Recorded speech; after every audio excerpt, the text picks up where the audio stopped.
નમસ્કાર, આપ જોઈ રહ્યા છો ન્યૂઝ 18 ગુજરાતી. હું છું આપની સાથે દીપા શર્મા. મહત્વપૂર્ણ સમાચાર પ્રાપ્ત થઈ રહ્યા છે. ગુજરાતમાં યુસીસી લાગુ થવાને લઈને આ મોટી ખબર. યુસીસીની કમિટીએ સરકારમાં જમા કરાવ્યો રિપોર્ટ. યુસીસીના સભ્યોએ મુખ્યમંત્રીને નિવાસસ્થાને આ રિપોર્ટ સોંપ્યો. વિધાનસભાના ચાલુ બજેટ સત્રમાં સરકાર યુસીસી વિધેયક લાવશે. આજે 1:30 કામકાજ સલાહકાર સમિતિની બેઠકમાં વિધેયકની તારીખ નક્કી થશે. આગામી 4 મહિનામાં ગુજરાતમાં યુસીસી લાગુ થાય તે મુજબની સરકારની તૈયારી. પૂર્વ જજ રંજના દેસાઈની કમિટીએ આ તૈયાર કરેલો રિપોર્ટ જે સરકારે સ્વીકાર્યો છે. 4 ફેબ્રુઆરી 2025ના રોજ યુસીસી માટે 5 સભ્યોની કમિટી બનાવવામાં આવી હતી. 45 દિવસમાં કમિટીને ગુજરાતમાં યુસીસી લાગુ કરવા સંદર્ભનો રિપોર્ટ સબમિટ કરવા કહેવાયું હતું. સંવાદદાતા ગીતા મહેતા જોડાઈ ગયા છે, તેમની પાસેથી જાણકારી લઈશું. ગીતા, યુસીસી વિધેયકને લઈને શું જાણકારી? જી, ગત અઠવાડિયે જ આ મુદ્દે ચર્ચા કરવા માટે મુખ્યમંત્રી ભૂપેન્દ્રભાઈ પટેલ દિલ્હી ગયા હતા અને યુસીસી બિલ ગુજરાતમાં ઉત્તરાખંડ બાદ આ પહેલું રાજ્ય બનશે કે જેઓ સમાન સિવિલ કોડ ગુજરાતમાં લાગુ કરશે. એટલે કે તમામ જે નાગરિકો છે તેના માટે એક જ નિયમ લાગુ થશે. આ મુદ્દે ચર્ચા વિચારણા કરવા સીએમ દિલ્હી ગયા હતા અને ફાઇનલી હવે આજે એક કામકાજ સલાહકાર સમિતિની બેઠક મળવા જઈ રહી છે અને આ બેઠકમાં આ જે બિલ છે, મૂળ 4 બિલ રજૂ થવાના છે આવતા દિવસોમાં, જેમાં સૌથી મોટું ધ્યાન આ યુસીસી બિલ પર કેન્દ્રિત છે. કામકાજ સલાહકાર સમિતિમાં ચર્ચાના આધારે અંદાજિત 24 માર્ચે આ બિલ વિધાનસભામાં રજૂ થવાની શક્યતા વધુ છે. વિધેયક રજૂ થયા બાદ વિપક્ષી સભ્યો સાથે વિસ્તૃત ચર્ચા માટે સમયગાળો અને પ્રક્રિયા નક્કી કરવામાં આવશે. જો બિલ 24 માર્ચે રજૂ થાય તો સત્રના અંતિમ દિવસે એટલે કે 25 માર્ચે તેના પર ચર્ચા અને પસાર કરવાની, એટલે એને કાયદા તરીકે પસાર કરવાની કાર્યવાહી હાથ ધરાશે. હું આપણે જણાવવા માંગીશ દીપા કે આ બિલનો ઉદ્દેશ લગ્ન, વારસો, સંપત્તિ હક, છૂટછાટ અને નાગરિક અધિકારોને સમાન કાનૂની ધોરણે સંચાલિત કરવું છે. એટલે રાજ્ય સરકારનો દ્રષ્ટિકોણ એ છે કે યુસીસીના અમલથી નાગરિકો માટે કાયદાકીય સમાનતા સુનિશ્ચિત થાય. જી, આભાર ગીતા, જાણકારી આપવા માટે. વાવથરાથી સમાચાર. નેસડા ગામમાં વિદ્યાર્થી પર હુમલો. 2 યુવકોએ વિદ્યાર્થી પર જીવલેણ હુમલો કર્યો. બોર્ડની પરીક્ષા આપ્યા બાદ વિદ્યાર્થી બહાર આવ્યો. કેન્દ્રની બહાર વિદ્યાર્થી પર છરીથી થયો હુમલો. અંગત અદાવતમાં હુમલો થયાનું અનુમાન. ઈજાગ્રસ્ત યુવકને સારવાર માટે ખસેડાયો. પોલીસે ગુનો નોંધી વધુ તપાસ હાથ ધરી છે. અંગત અદાવતમાં એક વિદ્યાર્થી પર આ હુમલાની ઘટના બની છે. બોર્ડની પરીક્ષા આપ્યા બાદ વિદ્યાર્થી બહાર આવ્યો અને કેન્દ્રની બહાર વિદ્યાર્થી પર છરીથી હુમલો કરાયો છે. ઈજાગ્રસ્ત વિદ્યાર્થીને સારવાર માટે ખસેડવામાં આવ્યો છે. પોલીસે અત્યારે ગુનો નોંધીને તપાસ શરૂ કરી છે. કયા કારણોસર આ વિદ્યાર્થી પર હુમલાની ઘટના બની, અંગત અદાવતનું કારણ શું હતું, તે તમામ પ્રશ્નો પર હવે પોલીસ તપાસ ચાલી રહી છે. એક વિડીયો પણ સામે આવ્યો છે જેમાં જોઈ શકાય છે કે કઈ રીતે વિદ્યાર્થી પર હુમલો કરાયો. સંવાદદાતા કિશોર જોડાઈ ગયા છે વધુ જાણકારી સાથે. કિશોર, શું ઘટનાક્રમ? ચોક્કસથી જે વિદ્યાર્થી છે તે જૂના ડીસાના નેસડા ગામનો જે વિદ્યાર્થી હતો, જે પરીક્ષા આપવા માટે દિયોદર ખાતે ગયો હતો, તે દરમિયાન જ સોની ગામની હાઈસ્કૂલમાં ગઈકાલે બપોરે બોર્ડની પરીક્ષાનું પેપર આપી સ્કૂલ બહાર ઉભો હતો ત્યારે જ 2 યુવકોએ છરી વડે હુમલો કર્યો હતો અને અંગત અદાવતમાં આ હુમલો કર્યો હોય તેવું અનુમાન લગાડવામાં આવી રહ્યું છે. અને આ હુમલાના જે વિડીયો છે તે પણ વાયરલ થયા છે અને આ સમગ્ર જે હુમલો છે તે પણ જે છે તે વિડીયોમાં કેદ થયો છે. મહેશ ચૌધરી નામનો 18 વર્ષીય યુવક ગંભીર રીતે ઇજાગ્રસ્ત થતા તેને સારવાર અર્થે ખસેડવામાં આવ્યો છે. જ્યારે હુમલો કરનાર વિષ્ણુ પરમાર અને રાહુલ રાઠોડ સામે દિયોદર પોલીસ મથકે ફરિયાદ નોંધી છે અને સમગ્ર મામલે અત્યારે તો પોલીસે વધુ તપાસ હાથ ધરી છે. જી, આભાર કિશોર, જાણકારી આપવા માટે. વાવ થરાદમાં આ ઘટના બની છે જે હડકંપ મચાવી ચૂકી છે, કારણ કે વિદ્યાર્થી પર હુમલો પેપર આપ્યા બાદ થયો. પરીક્ષા કેન્દ્રથી તે બહાર આવી રહ્યો હતો તે દરમિયાન કેટલાક વ્યક્તિઓએ તેની પર હુમલો કર્યો હોવાની જાણકારી. 2 અલગ અલગ દ્રશ્યો અમદાવાદ અને સુરતના પણ તમને દર્શાવી રહ્યા છીએ. અમદાવાદમાં કઈ રીતે ટ્યુશન ક્લાસમાં હુમલાની ઘટના બની હતી, ગઈકાલે જ આ ઘટના બની હતી. બીજી તરફ સુરતમાં પણ નજીવી બાબતને લઈને વિદ્યાર્થી પર ચપ્પુ વડે હુમલો કરવામાં આવ્યો હતો. એટલે કઈ રીતે હિંસક પ્રવૃત્તિઓ બાળકોમાં વધી રહી છે, વિદ્યાર્થીઓમાં વધી રહી છે, આ ઘટનાઓ તેનો પુરાવો આપી રહી છે. આ પહેલા 7th ડે સ્કૂલમાં જે બન્યું હતું તેને આપણે ભૂલ્યા નથી અને ત્યાં વધુ 3 બનાવો સામે આવી ચૂક્યા છે જ્યાં વિદ્યાર્થી પર જ હુમલો થયો છે. 2 તો ઘટના અમદાવાદ અને સુરતની એવી હતી જ્યાં વિદ્યાર્થીઓએ અન્ય વિદ્યાર્થી પર હુમલો કર્યો.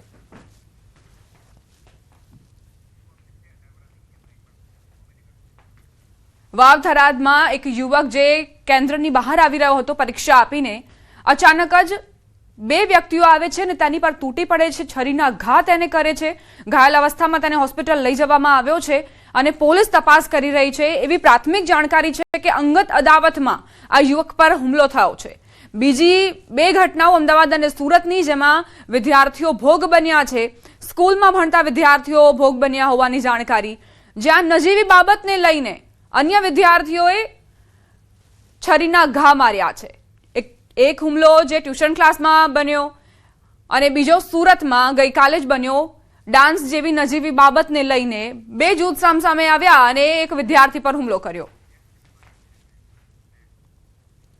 પાટણમાં લુખ્ખા તત્વોએ પોલીસને હંફાવી. અસામાજિક તત્વોના આતંકનો વિડીયો વાયરલ થયો. પાટણના લોકો સાથે પોલીસ પણ નથી રહી સુરક્ષિત. ચાણસ્મામાં જીલિયા ફાર્મ હાઉસ પર માથાભારે શખ્સો દ્વારા આ હુમલો કરાયો. ભાવેશ રબારીના ફાર્મ પર 20 જેટલા અસામાજિક તત્વોએ આતંક મચાવ્યો હતો. અસામાજિક તત્વો દ્વારા ફાર્મ હાઉસ પર હુમલો કરવામાં સુરક્ષા માટે આવેલ 112 જન સુરક્ષાની સરકારી ગાડી પણ ભાગી. ફાર્મ હાઉસ પર સુરક્ષા માટે આવેલ પોલીસ પર પણ અસામાજિક તત્વોએ હુમલો કર્યો. ધારિયા, તલવાર અને લાકડીઓ દ્વારા ફાર્મ હાઉસમાં કરવામાં આવી તોડફોડ. જે લોકોની સુરક્ષા કરે છે એ ખાખી પણ ન રહી. અસામાજિક તત્વોનો ભોગ બનવામાં બાકી નથી રહી. સામાન્ય નાગરિકો પર હુમલા તમે જોયા હશે, પરંતુ આ લુખ્ખાઓ અસામાજિક તત્વો જેમને પોલીસનો પણ ડર નથી, પોલીસ પણ શું હવે ગુજરાતમાં સુરક્ષિત નથી. પાટણની આ ઘટના ખરેખર લાલબત્તી સમાન છે. કાયદો વ્યવસ્થાને લઈને ધારિયા તલવાર વડે કઈ રીતે લુખ્ખાઓ બેખૌફ બન્યા છે આ દ્રશ્યો તેનો પુરાવો આપી રહ્યા છે. ફાર્મ હાઉસ પર હુમલો થયો, 20 જેટલા લુખ્ખાઓએ આતંક મચાવ્યો. પોલીસ પર આ હુમલાની ઘટના બની છે. તલવાર અને ધારિયા સાથે અસામાજિક તત્વો તેમની પર તૂટી પડ્યા.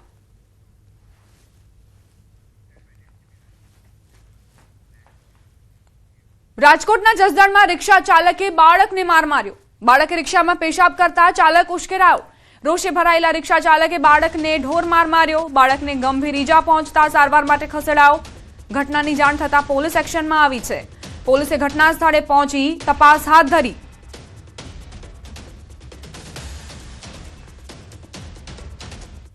સુરતના ભેસ્તાન વિસ્તારમાં અસામાજિક તત્વો બેફામ બન્યા છે. સંગમ ચોક નજીક બ્લુ સિટી બસના કંડક્ટર પર કેટલાક શખ્સોએ જીવલેણ હુમલો કર્યો.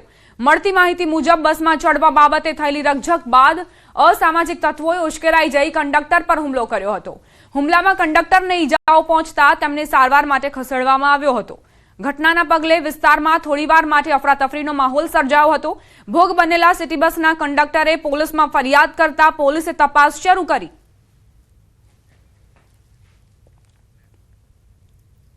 સમાચાર ભાવનગરથી કુંભારવાડામાં નકલી ઓઇલનું કારખાનું ઝડપાયું. નકલી ઓઇલ સાથે સંકળાયેલા મોટા રેકેટનો પર્દાફાશ. પોલીસે બાતમીના આધારે વેરહાઉસમાં દરોડા પાડ્યા. પેકેજિંગ માટે વપરાતી સામગ્રી જપ્ત કરાઈ. પોલીસે 1.68 લાખથી વધુનો મુદ્દામાલ જપ્ત કર્યો. પોલીસે 2 આરોપીની ધરપકડ પણ કરી છે.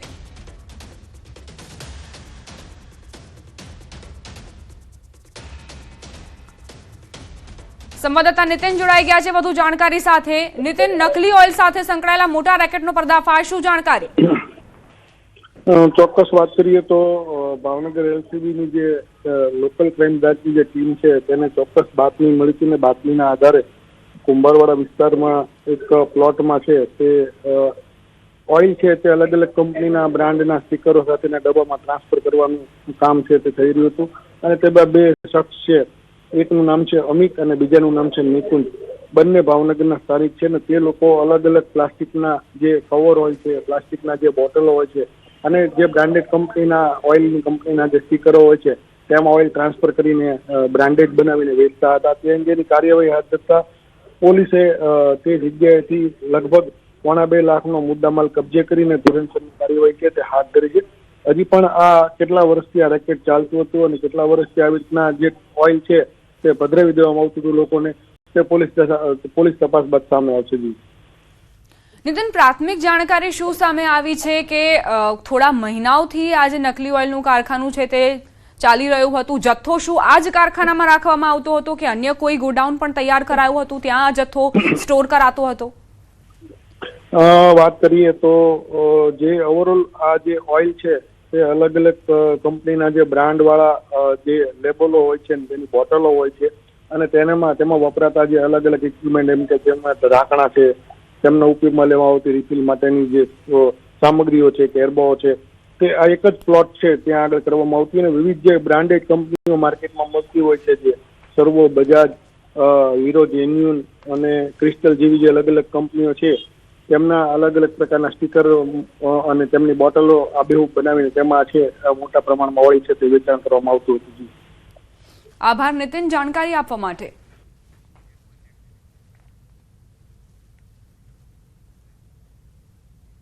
બહુચર્ચિત ઉના કાંડમાં આજે કોર્ટ સંભળાવશે સજા. દોષિત 5 આરોપીઓને કોર્ટમાં રજૂ કરાયા. કોર્ટ દ્વારા દોષિત ઠેરવાયેલા રમેશ જાદવ, રાકેશ જોશી, પ્રમોદ ગોસ્વામી, નાગજી ડાયા અને બળવંત ગોસ્વામી આજે સજાની જાહેરાત કરાશે. આ 5 આરોપીઓ પર દલિત યુવાનો પર અમાનવીય અત્યાચાર અને પૂર્વ નિયોજિત હુમલો કરવાનો ગુનો સાબિત થયો છે. આ જ કેસમાં 37 આરોપીઓને પુરાવાના અભાવે નિર્દોષ જાહેર કરવામાં આવ્યા છે, જેમાં 4 પોલીસ કર્મીઓનો પણ સમાવેશ થાય છે. જોકે સજા અંગેનો આજનો નિર્ણય સમગ્ર કેસની દિશા અને સમાજમાં તેના પ્રભાવને નક્કી કરનાર સાબિત થશે. બીજી તરફ પીડિત પરિવારમાં અસંતોષ. ચુકાદા બાદ અમારા પર જોખમ તેવું કહેવું છે પીડિત પરિવારનું. ગીર સોમનાથનો આ કિસ્સો, જેમાં દલિત યુવાનો પર મારવાનો આરોપ મૂકવામાં આવ્યો છે. 37 આરોપીઓ, તેમની ઉપર ટ્રાયલ ચાલી હતી અને જેમાંથી 4 પોલીસ કર્મીઓ નિર્દોષ જાહેર કરાયા. 37 आरोपियों ने पुरावाना अभावे निर्दोष जाहिर कराया. 5 आरोपी को जो दोषित घोषित किया है और 37 आरोपी को जो निर्दोष जाहिर किया है, वो 2016 के अंदर हमारे परिवार पर अत्याचार हुआ था. वो तभी अन्याय हुआ था. आज भी 10 साल के बाद भी हमारे साथ जो आज कल जजमेंट आया तो उस पर भी हमको लगता है कि हमारे साथ आज भी अन्याय है. इसी तरह का कल जजमेंट दिया है. जो 37 आरोपी को जो निर्दोष किया है, वो ऐसा आरोपी सब है कि उन्हें अनेक कृत्य किया है, कोई गुनाह किया है उसने, फिर भी उन्हें कोर्ट ने एक भी आरोपी को सजा नहीं दी है. કેશોદમાં ફૂડ એન્ડ ડ્રગ વિભાગ અને એસઓજીની તપાસ. શ્રી શક્તિ ડેરી એન્ડ સીલિંગ સેન્ટરમાં ચેકિંગ. ડેરીમાંથી દૂધના સેમ્પલ લેવાયા. લેબોરેટરી તપાસ માટે નમૂનાઓ મોકલાશે. દૂધની ગુણવત્તા અંગે શંકા ઉઠી હતી. રિપોર્ટ બાદ આગળની કાર્યવાહી હાથ ધરાશે.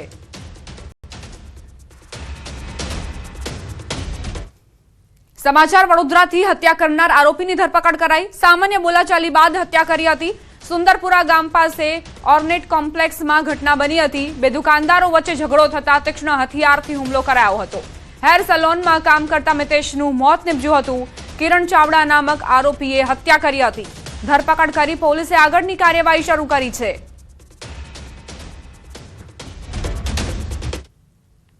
સમાચાર સુરતથી. આકરી ગરમીને લઈ ડીઈઓએ જાહેર કરી માર્ગદર્શિકા. ગરમીને લઈ શહેરની તમામ શાળાઓને તપાસના આદેશ આપ્યા. વિદ્યાર્થીઓને લૂથી બચાવવા મેદાનની પ્રવૃત્તિ પર પ્રતિબંધ. એક્ટિવિટી ક્લાસરૂમમાં જ રાખવાની સૂચના. વિદ્યાર્થીઓને અપાશે હીટવેવના પાઠ. શાળાના યુનિફોર્મમાં છૂટછાટ આપવાની સૂચના. પંખા, પાણી સહિતની વ્યવસ્થા ક્લાસરૂમમાં રાખવા સૂચના અપાઈ છે. ગરમી ખૂબ જ પડી રહી છે, તે બાબતની તકેદારીના ભાગરૂપે વિદ્યાર્થીઓને મેદાની પ્રવૃત્તિ ન કરાવવા માટે દરેક શાળાઓને જણાવવામાં આવ્યું છે. બાળકોના યુનિફોર્મથી લઈ એ બાબતમાં પણ તકેદારી રાખવી. વિદ્યાર્થીઓ વધુમાં વધુ પાણીનો પીવે કે જેથી કરીને વિદ્યાર્થીઓને ડિહાઇડ્રેશન કે તેવી કોઈ પણ પ્રકારની તકલીફો ન પડે તે માટે તકેદારી રાખવા જણાવવામાં આવ્યું છે. વિદ્યાર્થીઓને લીંબુ શરબત, છાશ એ પ્રકારની શાળાની અંદર જે નાસ્તો આપવામાં આવતો હોય તે એ પ્રકારની વ્યવસ્થા કરવી જેથી કરીને વિદ્યાર્થીઓની અંદર પાણીનું પ્રમાણ યોગ્ય રીતે જળવાઈ રહે તે માટેની વ્યવસ્થા કરવા માટે શાળાઓને જણાવવામાં આવ્યું છે. અમદાવાદ શહેરના વસ્ત્રાપુર વિસ્તારમાં ઘરઘાટીએ ચોરી કરવાનો ચોંકાવનારો બનાવ સામે આવ્યો છે. પૂર્વ ડીજી ગુરુદયાલસિંહના ઘરે કામ કરતા ઘરઘાટીએ લાયસન્સવાળી પિસ્તોલ અને રાઉન્ડ ચોરી કર્યા હોવાનો ખુલાસો. ફરિયાદીએ વસ્ત્રાપુર પોલીસ સ્ટેશનમાં ફરિયાદ નોંધાવ્યા બાદ પોલીસે તપાસ શરૂ કરી હતી. તપાસ દરમિયાન જાણવા મળ્યું કે આરોપી રીલ બનાવવાનો શોખીન હોવાથી હથિયાર ચોરી કરી ગામમાં મૂકી આવ્યો હતો. પોલીસે રાજસ્થાન જઈ હથિયાર કબજે કરી FSLમાં તપાસ માટે મોકલ્યું છે.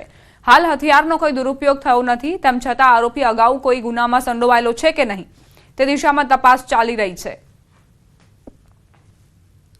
અને આ કામે ચોરીમાં ગયેલ વેપન તાત્કાલિક રિકવર કરવામાં આવેલું હતું અને આ કામના આરોપી જે છે મહિપાલસિંહ અર્જુનસિંહ સિસોદિયાને અટક કરવામાં આવેલ હતા. હવે આ વેપન જે છે જેટલા રાઉન્ડ ચોરી થયેલા હતા એ તમામ રિકવર કરવામાં આવેલ છે કે વેપનનો કોઈ ઉપયોગ થયેલો નથી. પરંતુ વાતોવાતથી કે પૂછપરછ દરમિયાન એવું જાણવા મળેલું છે કે રીલ બનાવવાનો શોખીન હોય, રીલ બનાવવાના હેતુ માટે લઈ ગયેલ છે, પરંતુ હજુ વધુ ઊંડાણપૂર્વક આની પૂછપરછ ચાલી રહેલ છે અને કોઈ દુરુપયોગ થયેલો છે તો એ બાબતે કાયદેસરની કાર્યવાહી કરવામાં આવનાર છે. વાત હવે નંદાદેવી જહાજની એન્ટ્રી વિશે.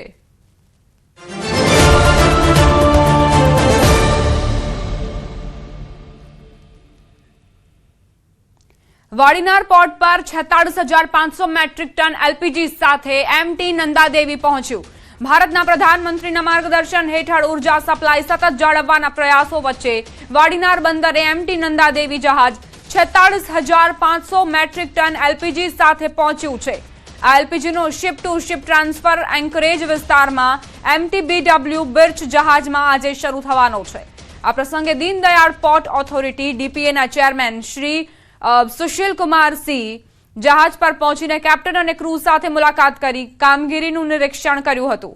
આ ઓપરેશન દેશના ઉર્જા પુરવઠાને મજબૂત બનાવવામાં મહત્વપૂર્ણ સાબિત થશે. કંડલા પોર્ટ ટ્રસ્ટના ચેરમેન સુશીલ કુમાર સિંહ, જે દીનદયાળ પોર્ટ ઓથોરિટીના ચેરમેન છે, તેમનું નિવેદન સામે આવ્યું.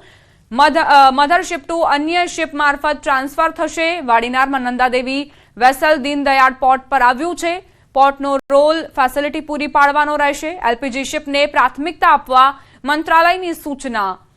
સેફટી સાથે આ ઓપરેશન પાર પાડવામાં આવશે. 1 વાગ્યાથી શિફ્ટિંગ કામગીરી શરૂ થશે. LPG 46,500 ટન જથ્થો આવ્યો છે. 2 જગ્યાએ આ જથ્થો જશે. 1,000 ટન 1 કલાકે ટ્રાન્સફર થશે. એનોર તમિલનાડુ અને હલ્દિયા વેસ્ટ બંગાળ 2 પોર્ટમાં બંને જગ્યાએ આ જથ્થો જશે. नंदा देवी वेसल LPG लेके आया है. 47,000 टन्स मेट्रिक टन्स के LPG लेकर के आया है. तो इसमें भी जो प्लान ये है कि इसको शिप टू शिप ट्रांसफ़र होगा ये, और BW बर्च नाम के वेसल में ये ट्रांसफ़र होगा वॉल्यूम.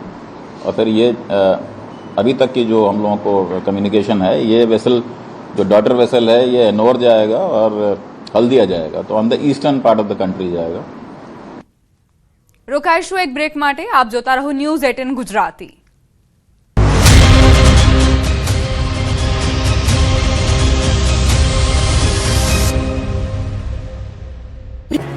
સ્થાનિક સ્વરાજની ચૂંટણીને લઈને તમામ પાર્ટીઓ તૈયારીઓ શરૂ કરી ચૂકી છે. ત્યારે આ વખતે પ્રથમવાર સ્થાનિક સ્વરાજની ચૂંટણીમાં જંપ લાવવા આમ આદમી પાર્ટીએ જાહેરાત કરી. સ્થાનિક ચૂંટણીની 12,000 બેઠક પર આમ આદમી પાર્ટી ઉમેદવારો ઉતારશે. આ અંગેની જાહેરાત કરતા આપના પ્રદેશ પ્રમુખ ઈસુદાન ગઢવીએ કહ્યું કે 7 જૂનમાં કમિટીઓ બનાવી ઉમેદવારોની લેવાઈ સાયન્સ. 18મી સુધીમાં ઉમેદવારોને સાંભળવામાં આવશે. A, B, C ગ્રેડના ઉમેદવારો માટે કરાશે ચર્ચા, જે બાદ ટૂંક સમયમાં પહેલી યાદી જાહેર કરશે. ઉમરેઠ વિધાનસભાની પેટા ચૂંટણીમાં પણ આપ મેદાને ઉતરશે. 3 દિવસ માટે અમે સ્ક્રીનિંગ કરીશું ઉમેદવારોનું, અને ત્યારબાદ ઉમેદવારોનું પહેલું લિસ્ટ ટૂંક સમયમાં અમે જાહેર કરીશું. એટલે ઉમરેઠ ચૂંટણીને લઈને અમે આગામી સમયમાં અમારું પ્રદેશ નેતૃત્વ અને રાષ્ટ્રીય નેતૃત્વ તરફ ચર્ચા કરી રહ્યું છે, અને જે આગામી સમયમાં નિર્ણય થશે એ આપની સમક્ષ અમે મૂકીશું. NCP અને NDA વચ્ચે ગઠબંધન હોય, પરંતુ ગુજરાતના ઉમરેઠ વિધાનસભાની પેટા ચૂંટણીમાં NCP સ્વતંત્ર ઉમેદવાર મેદાને ઉતારશે. એપ્રિલમાં યોજાનાર ઉમરેઠ બેઠકની પેટા ચૂંટણીમાં ભાજપ સામે NCP ઉમેદવાર ઉતારશે. NCPમાંથી આ બેઠક પર પહેલા ધારાસભ્ય રહી ચૂકેલા જયંત બોસ્કી અહીંથી ચૂંટણી લડશે. NCP પ્રદેશ પ્રમુખ નિકુલસિંહ તોમરે જાહેરાત કરી કે જયંત બોસ્કી NCPના હશે ઉમેદવાર. નોંધનીય છે કે 2007, 2012, 2017, 2022માં જયંત બોસ્કી ચૂંટણી લડ્યા હતા. 2007 અને 2012માં રહ્યા હતા ધારાસભ્ય. એટલે કે આ બેઠક પર આ વખતે ભાજપ, કોંગ્રેસ, આમ આદમી પાર્ટી અને NCP વચ્ચે જંગ જામશે. અમે NDAના ઘટક દળ છે, પર મહારાષ્ટ્રની રાજનીતિની જે વાત છે અને ગુજરાતની એ બંને અલગ છે. અમે ઉમરેઠના અંદર એકલા હાથે વિધાનસભાના ચુનાવ લડવાના છે. ધારાસભ્ય ગોવિંદ પરમારના અવસાન બાદ થનાર 23મી એપ્રિલે યોજાનાર પેટા ચૂંટણીને લઈને ભાજપ અને કોંગ્રેસે કવાયત તેજ કરી છે. બંને જીતના દાવા કર્યા છે. આ બેઠક ઠાકોર ક્ષત્રિય મતદારોની પ્રભુત્વ ધરાવતી બેઠક છે, એટલે હવે બંને પક્ષ કોને ટિકિટ આપે છે તે જોવું રહ્યું. આ વર્ષોથી આ બેઠક ભારતીય જનતા પાર્ટીની છે અને આ વખતે પણ ભારતીય જનતા પાર્ટી 100% આ બેઠક જીતશે એવું નક્કી છે. લોકોનો એક કોંગ્રેસ તરફનો પ્રવાહ છે અને જ્યારે આવી મધ્યસ્થની વચ્ચેની ચૂંટણી આવી છે ત્યારે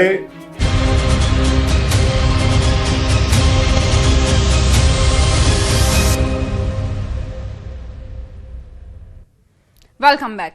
ગુજરાત માધ્યમિક અને ઉચ્ચતર માધ્યમિક શિક્ષણ બોર્ડ દ્વારા ગુજકેટ 2026 માટેની તૈયારીઓ પૂરજોશમાં આ તૈયારીઓ ચાલી રહી છે, જેમાં આ વર્ષે કુલ 1,35,875 વિદ્યાર્થીઓએ નોંધણી કરાવી છે. હોલ ટિકિટ 17 માર્ચથી બોર્ડની સત્તાવાર વેબસાઇટ પર ઉપલબ્ધ રહેશે, જેને વિદ્યાર્થી મોબાઈલ નંબર, ઈમેલ અથવા એપ્લિકેશન નંબર દ્વારા ડાઉનલોડ કરી શકશે. આ વર્ષે પ્રિન્ટેડ હોલ ટિકિટ પર આચાર્યના સહી સિક્કાની જરૂર નહીં રહે. 29 માર્ચે યોજાનારી આ પરીક્ષા એન્જિનિયરિંગ અને ફાર્મસી પ્રવેશ માટે અત્યંત મહત્વપૂર્ણ છે, તેથી વિદ્યાર્થીઓને સમયસર એડમિશન કાર્ડ ડાઉનલોડ કરીને તૈયારી પૂર્ણ રાખવા સૂચના આપવામાં આવી છે. ગીર સોમનાથથી સમાચાર. પીજીવીસીએલ દ્વારા મેગા ડિસ્કનેક્શન ડ્રાઈવ. પીજીવીસીએલની ટીમ દ્વારા બાકીદારો સામે કડક પગલાં. વેરાવળ પીજીવીસીએલ વિભાગીય કચેરી હેઠળના 7 સબ ડિવિઝનમાં કાર્યવાહી. ડ્રાઈવમાં કુલ 94 ટીમો જોડાઈ. કુલ 2086 વીજ જોડાણ કાપવાની કાર્યવાહી. આશરે 1,43 લાખ જેટલી બાકી રકમ ધરાવતા ગ્રાહકો સામે કાર્યવાહી. વેરાવળ વિભાગીય કચેરી હેઠળના કુલ 7 સબ ડિવિઝન હેઠળ 94 ટીમોને કાર્યરત કરવામાં આવેલ છે, જેમાં આશરે 2000થી ઉપર ડિસ્કનેક્શન પાત્રતા ધરાવતા ગ્રાહકોની યાદી આપવામાં આવી છે અને એની એમાઉન્ટ ગણો તો 1,43 લાખ જેવી રકમ છે. આજે પણ અમે ગ્રાહકોને વિનંતી કરીએ છીએ કે આપની બાકી રહેતી નાણાંની રકમ જમા કરાવી દે, જેથી કરીને આ ડિસ્કનેક્શનની કાર્યવાહીથી બચી શકાય. ગેસની અછત વચ્ચે અમદાવાદ મહાનગરપાલિકાનો સરાહનીય પ્રયાસ. ગરીબ લોકોને ભોજન મળી રહે તેનું ધ્યાન રાખવામાં આવ્યું. ભંડારો ચાલતો હોય ત્યાં નિઃશુલ્ક છાણાની સ્ટીકનું વિતરણ શરૂ કરાયું. ભૂત ખદેડી શ્રીબાલા હનુમાન મંદિરમાં 40 વર્ષથી રામરોટી ચાલે છે. રોજના 100થી વધુ લોકો ભોજન લે છે. ગેસની અછત વચ્ચે એમસી દ્વારા અપાયેલી છાણાની સ્ટીકથી રામરોટી ચાલી રહી છે.